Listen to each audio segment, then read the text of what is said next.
from the National News Studio, Sri Lanka.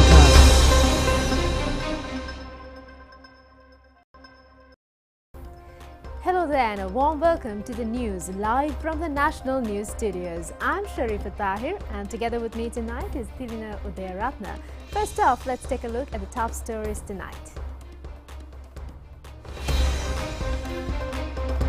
A new budget for the year 2022.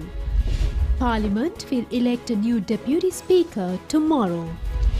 Many trade union representatives providing essential services say they will not extend any support to the strike on the 6th.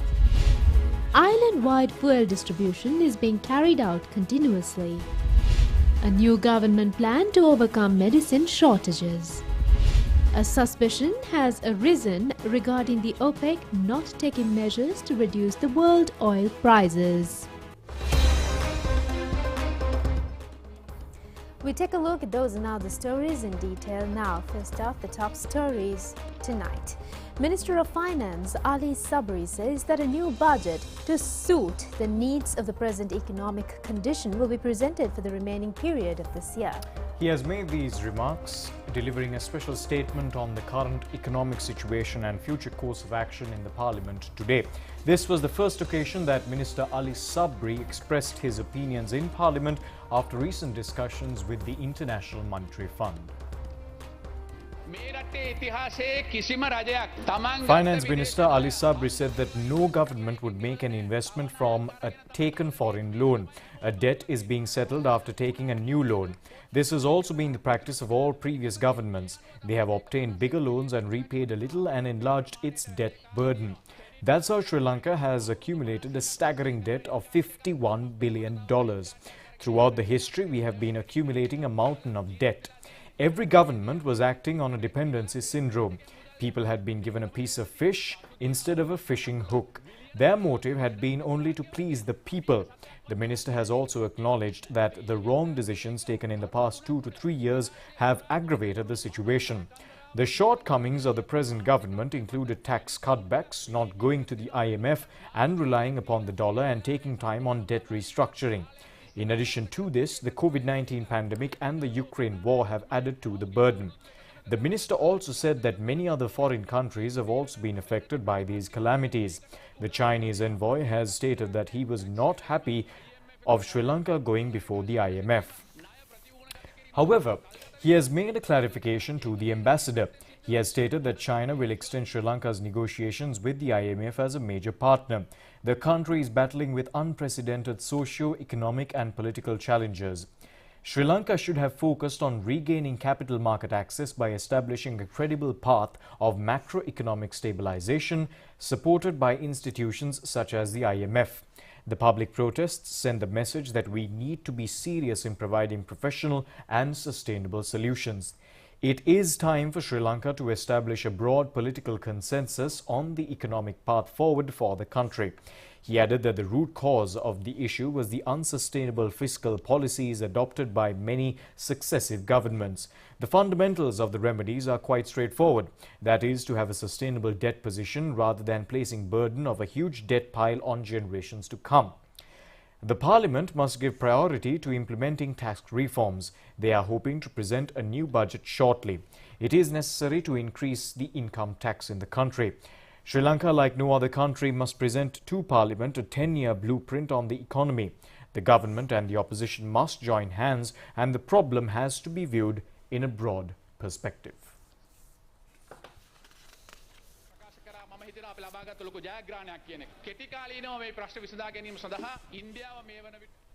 In the meantime, both government and opposition people's representatives have expressed opinion on the statement made by the Minister of Finance on the present economic situation of the country.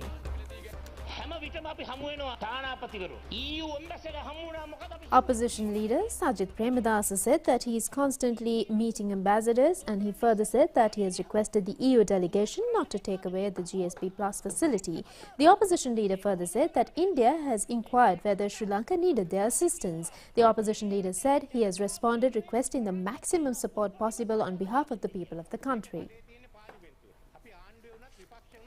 Parliamentarian Ranil Wickremesinghe said that the Parliament has the authority. He has requested both the government and the opposition to make a joint effort to deal with the situation. The minister in charge should make the necessary official announcements in Parliament. The officials should not be allowed to engage in making statements. The former Prime Minister further said that problems with foreign countries should be resolved. Parliamentarian Harsha De Silva said that he came to know that the President has written a letter to the Prime Minister of Japan and that positive response has been reached. The parliamentarian further said that they also heard the news of Japan deciding to hand back their LRT project. Parliamentarian Sarath Fonseca said that the people at the protests are calling politicians to go home. They were targeting a majority of parliamentarians. The MP added that the bottom line is that it is necessary to change political culture. He further said that it is absurd to think about coming out of the crisis by introducing interim administrations and amending the constitutions without changing the political aspect. There is a chapter to administer the parliamentary proceedings in the event of an intensification of agitations. Finance Minister Ali Sabri said that solutions could not be found to the problems of the people through any unnecessary debates. The minister has also expressed concern over the agitations exceeding the limits of peaceful protests. Presently, the protests are being conducted in a manner totally against the parliament. The minister added that they should realize the situation and attempt to manage the crisis situation. Minister Dinesh Gunawardena says that a deputy speaker is scheduled to be elected in Parliament tomorrow. Expressing his opinions to the media today, he has also commented on the no-confidence motion to be brought against the government. Minister Dinesh Gunawardena said that the opposition has handed over to the Speaker its positioning regarding the debate against the government and the President and also on the Speaker. Discussions were conducted today regarding handing over of the opposition proposals.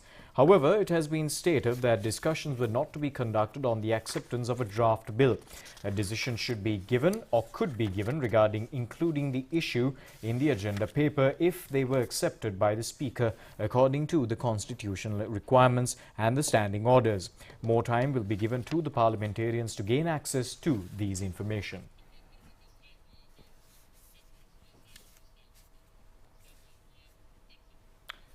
Trade union representatives of many institutions providing essential services say that they will not extend their support to the work stoppage scheduled to be conducted on the 6th of this month.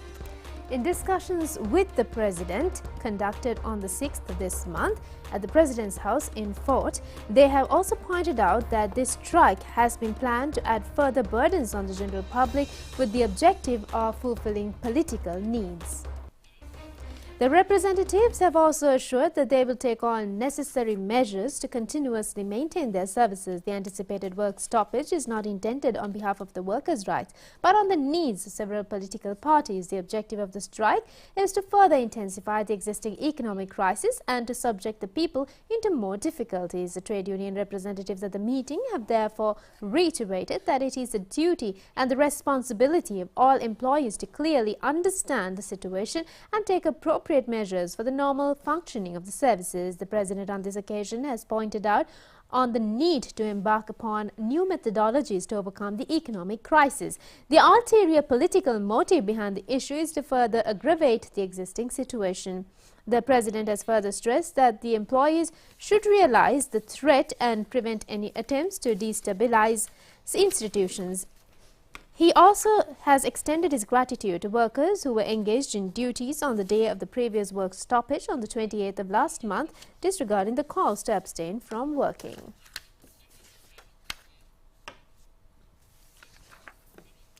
Moving on to more stories in terms of local news, the Joint Trade Union Federation says that it will not extend support to any trade union action being waged with the objective of further deteriorating the country's economy.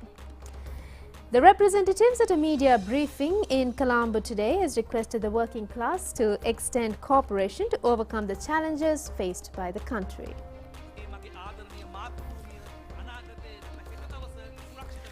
Secretary of the Commercial Industries and Services Progressive Trade Union of the Ports Authority, Shyamal Sumanarathna, said tomorrow should be held in a secured state. We must move away from the economic problem more than from the political problem. Therefore, they believe that the Hartal on the 6th is a deliberate exercise to further aggravate the economic crisis.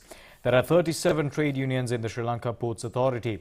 Only 17 of them are connected to the Hartal. The Sri Lanka Ports Authority is engaged in international trade and the work to rule method is not applicable to them. ඒ සියලුම මෙහෙයුම් ටික ඉතාමත්ම නිවැරදිව අපේ සේවකයෝ කරන්න සූදානම් වෙලා ඉනවා පෙළගැසලා ඉන්නවා. ජනතාවට මේ මොහොතේ දැඩි President of the Pudujana Progressive Workers Union of the Ceylon Petroleum Corporation, Bandula Saman Kumara, said people are immensely burdened by economic difficulties. Therefore, we must work to alleviate their depression. And he added that just as the agitators failed to make the strike on the 28th a success, they would once again fail on the 6th.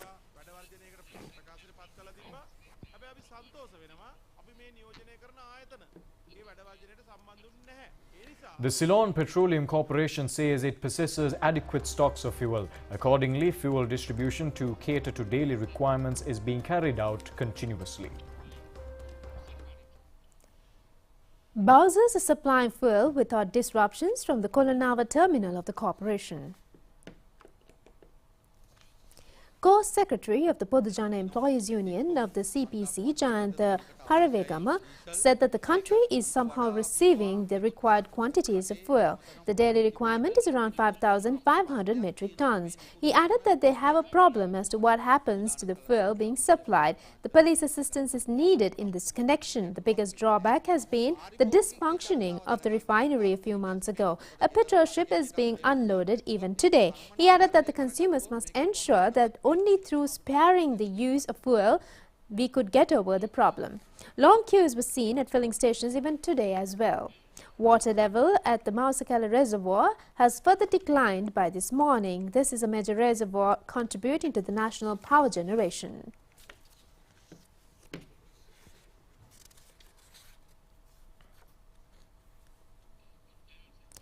Power cuts of the duration of 3 hours and 20 minutes are being implemented in the zones from A to L and also from P to W. Accordingly, power discontinuation of 2 hours has been conducted from 9 am to 5 pm and also a further 1 hour and 20-minute power cut from 5 pm to 9 pm in these zones.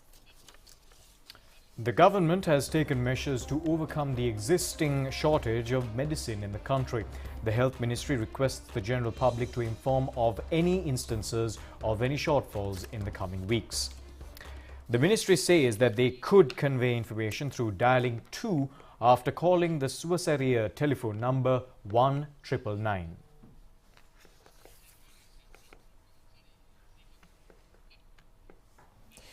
Office of the Chief of Staff of the Prime Minister says that legal action will be taken with regard to the false accusations launched against Yoshitha Rajapaksa by the JVP leader Anurukumara Dissanayake yesterday.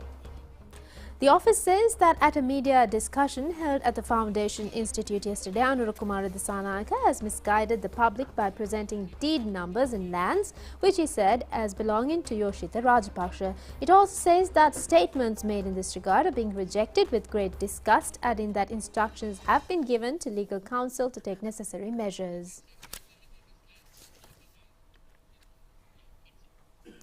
Moving on to more local stories, former President Maithripala Sirisena calls for a systematic investigation by the Department of Criminal Investigations immediately if he or any member of his family had fraudulently obtained money from the Perpetual Treasurer's company. He has made these remarks in a response to a statement made by convener of the Voice Against Corruption organization, Vasantha Samarasinha, yesterday. Convener of the Voice Against Corruption organization, Vasantha Samarasinha, said somebody has requested to reveal the names of those who received funds from the central bank bond scam. 25 former members of the Pudujana Perabuna, 52 former members of the UNP, including the opposition leader, have obtained money from the fraud. Former President Parliamentarian Maithripala Sirisena said that he fully rejects the accusation that he and his family had received money from the Perpetual Treasury's company. He said that if they had received such funds, the CID must immediately conduct an investigation in this regard.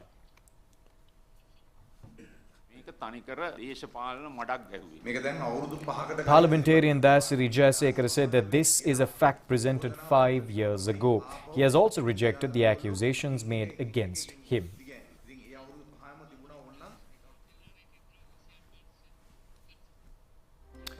The Galle face agitation is being conducted for the 26th day today. The protesters have arrived at the location even last night. Some groups were engaged in protest in front of the President's office, uttering slogans. A group, including social activists, have addressed the general public. And in other news, Minister Ramesh Patirana says that the direction of education will be diverted on the path of moulding a generation of teachers and students equipped with technological knowledge and amalgamated with the future working world. He has made these remarks addressing a ceremony held in connection with the handing over of equipment to cluster schools and trilingual school projects.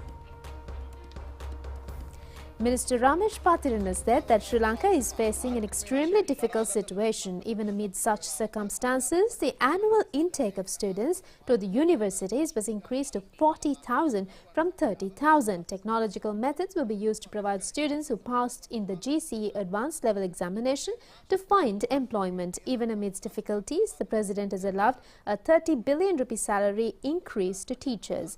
Measures have also been taken to lighten the burdens in the syllabuses of the children. More attention is being focused to enhance their language and technological knowledge. Former Information and Broadcasting State Minister A.J. Ranasinghe has passed away today. He was 96 years old at the time of demise. A.J. Ranasinghe, who has remained indisposed for some time, passed away this morning while receiving treatment at his residence. He was born on the 4th of January in the year 1927 at the Jayasundara Valawa in Madampe, Ratnapura. The former state minister had received his preliminary education from Sivali College in Ratnapura.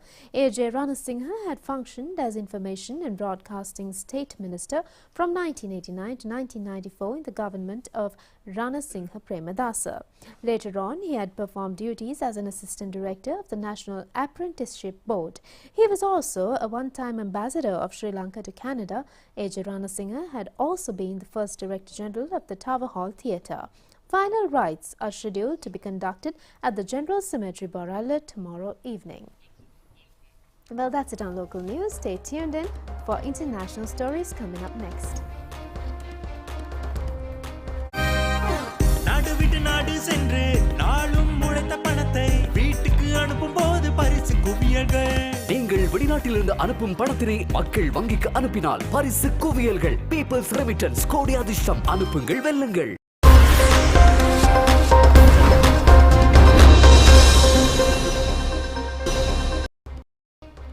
Welcome back to the news, and we take a look at international news stemming from Ukraine firstly. More than 150 people have been evacuated from Mariupol arrived in the city of Zaporizhia, and 4 more evacuated corridors are planned for today in Ukraine.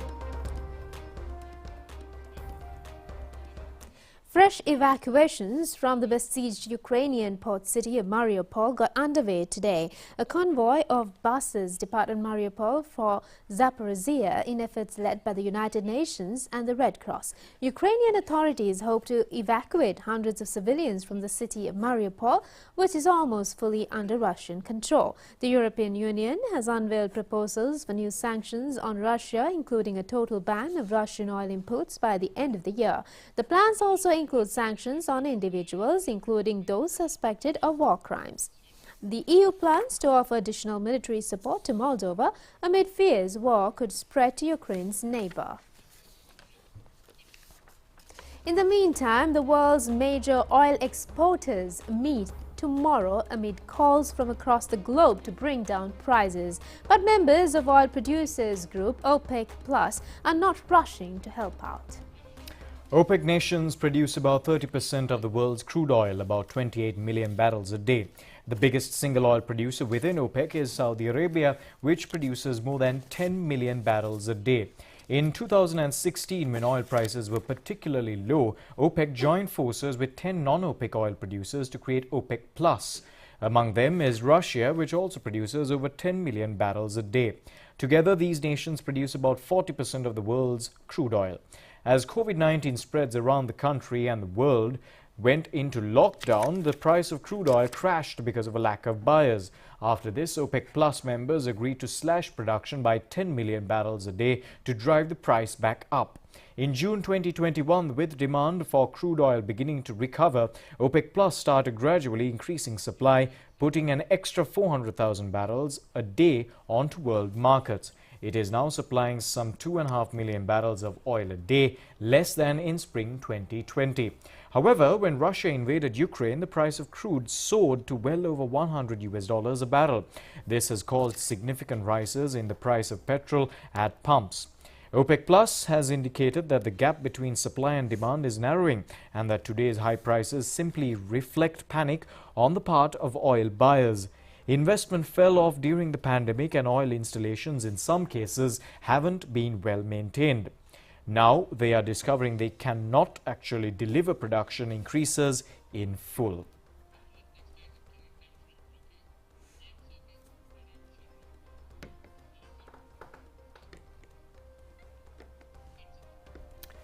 In more international news, James Webb Astronomy's new super space telescope has taken another major step to full operational capability.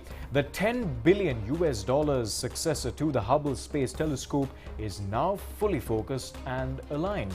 Light bounces perfectly off its mirrors to form pin-sharp imagery in all four of its instruments.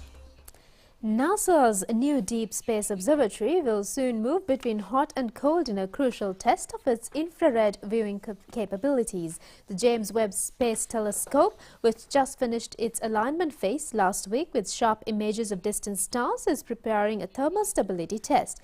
This daring gauntlet will deliberately turn the observatory between positions where it receives more or less sunlight. The goal is to ensure that the observatory can sail through its science work despite the extremes of space and without sacrificing the quality of its images.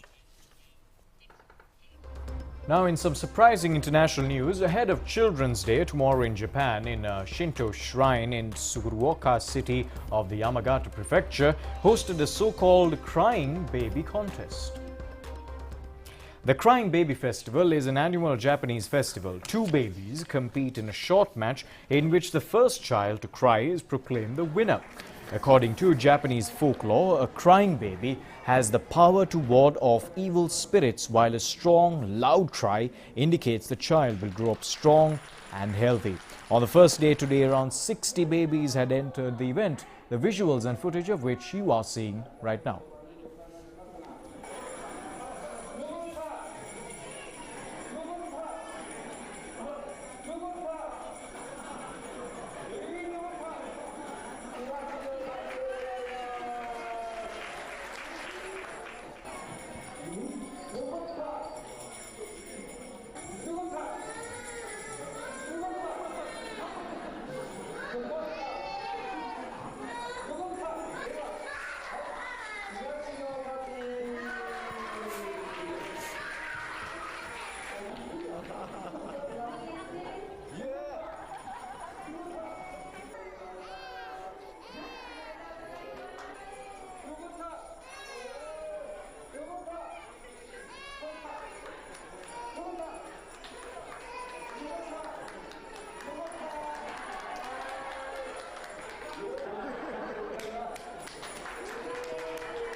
News. We have a roundup of news, and first off we take a look at Sri Lanka cricket, and this time over Sri Lanka cricket reserves have been named for the two-match series which is to take place in Bangladesh, and Sri Lanka will be leaving to Bangladesh on the 8th of this month to participate in the tournament. Captain of the Sri Lanka team is Dimuth Karunaratne.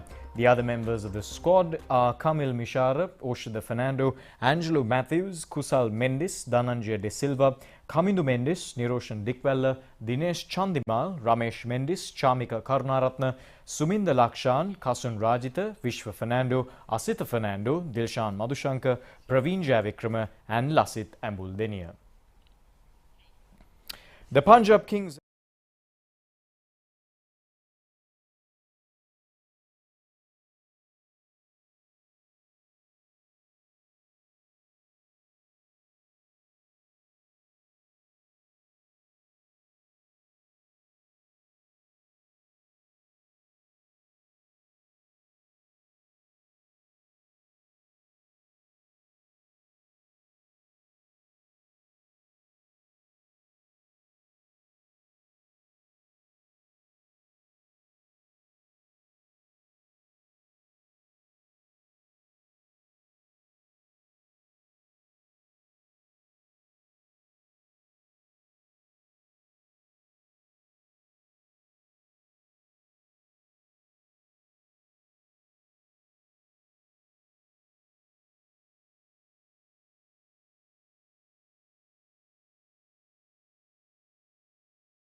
Take care. Stay safe.